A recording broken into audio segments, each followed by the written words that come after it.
नमो विष्णवे विश्ववन्द्याय दीनार्ति हन्त्रे हरये नमस्ते।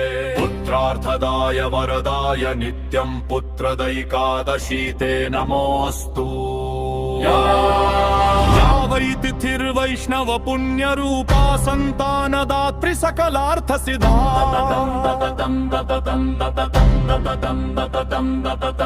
पुत्रदां भक्तिहृदा भजामि विष्णो पदाम्भोज समीपसंस्था। शङ्खचक्रगदा पद्मधराय शान्ताय तेजस्विने सन्तानसुखदा प्रेच पुत्रदैकादशी स्तुते। बन्ध्यत्व दुःखं हरसि क्षणेन भक्तस्य विष्णो करुणार्णवतम्।